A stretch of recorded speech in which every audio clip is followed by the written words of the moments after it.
श्री भगवान अपरिचिता नारीटी को बालघातिनी पुतना बोली जानिपारी आखि बुझीदेले। कालस्वरूप भगवान को असहाय शिशु मनकरी पुतना कोल को नेला आउ स्तन्यपान कराइला। कृष्ण तार समस्त प्राणशक्ति शोषि नेले। जंत्रणावशत चित्कार करी से निज रूप प्रकाश करी प्राणत्याग कला। तार स्तनद्वय मध्यरु गोपीए कृष्ण को आविष्कार कले। नंद शिशु रक्षा विधान करिसंती ओ पुतनार शव सत्कार पूर्वक शिशुर ग्रह शांति उद्देश्य दान धर्म करिसंती। राजा उवाच नमयि कृष्ण पद्मपाद ए मोर जीवन संपद परीक्षा सुख मुख चाहि बोलंती कृतकृत्य होई गोपन बरे नर हरि माइले पुतना असुरी देवंक भय निबारिले निज शरीरे ठाब देले जाहार नाही मित्र अरी चांडालू ब्रह्म आदि करी साधुଙ୍କୁ पाली दुष्ट नासी दया सागर ब्रह्म राशि ताहांक जेते कर्म मान बालक चरित विधान शुणी भजंती जेते प्राणी तरंती भव तरंगिणी माया मनुष्य अवतार खंडिबे अवनीर भार आबर कले गोपे जाहा कहिबा जेबे मोते दया।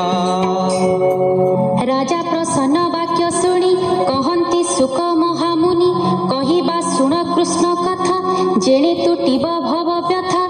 अंतुड़ी उठी आरी दिने आसी मिलिले गोपी जने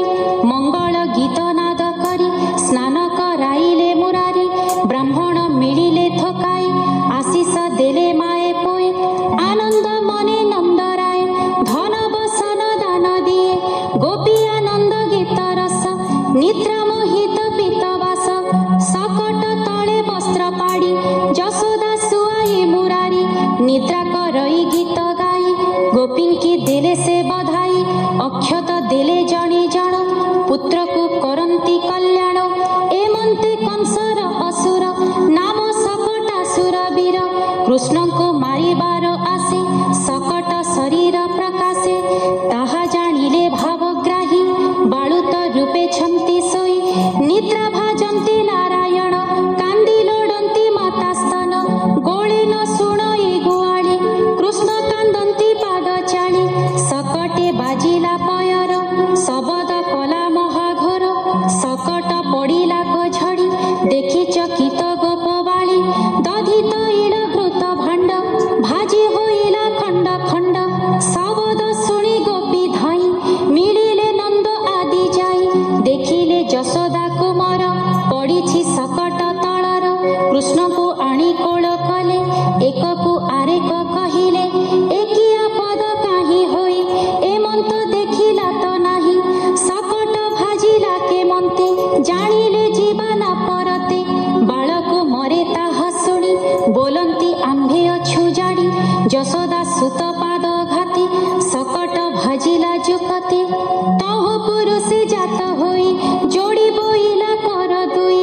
अनेक बिनयी कहिला विमाने बसी स्वर्गे गला शुणी हसिले बाळ बोल कृष्णर न जानती बळ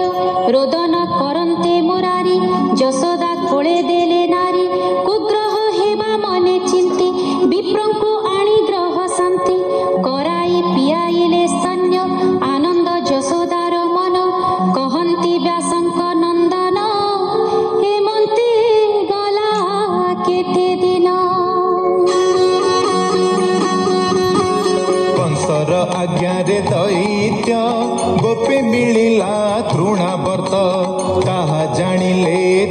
त्यारी ଯଶୋଦା କୋଳେ ଛନ୍ତି ଧରି ବିଚାର କଲେ ଚକ୍ରଧର ଆଜ ସଂହାରିବି ଅସୁର ଜନନୀ କୋଳେ ହେଲେ ଗରୁ ଯେନେ ଅଚଳ ମହାମେରୁ ତକ୍ଷଣେ ଥୋଇଲା ଅବନି ବିଚାର କଲା ଭୟ ଘେନି ବାଳୁତ ଏଡ଼େ ଗରୁପଣ ନପୁଣ ପଡ଼ଇ କଷଣ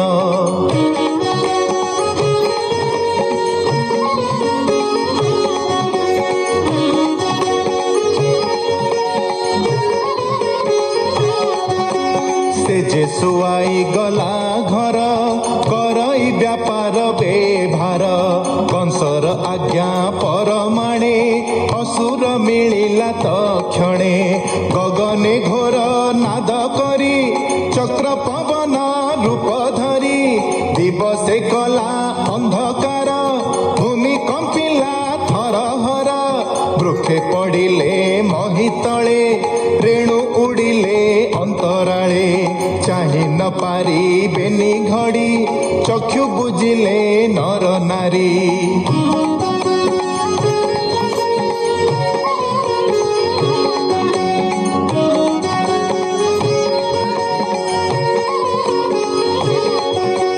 चक्र पवन गला उड़ी कृष्ण को दैत्य नेला हरी घरु बाहारी नंदराणी पुत्र को खोजई धरणी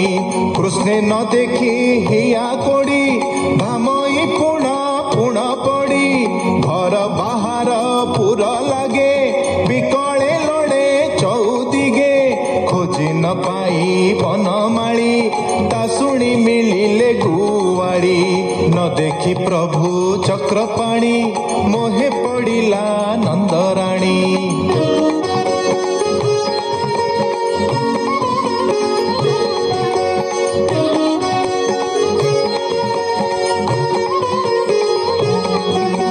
गोपी धइले बेगे जाई बिंचंती मुखे नीर देई घड़ी के होइला सचेत उठी लड़ई निज सुत केश बसन असंभाळे पड़े गोपी पाद तले के कहु शोक रत दंत गोपी होइले मोहगत ताहा जानिले जगन्नाथ आकाशे उड़ुछि दैत्य श्रीकृष्ण विचारंती मने असुर मारी बिकेशने।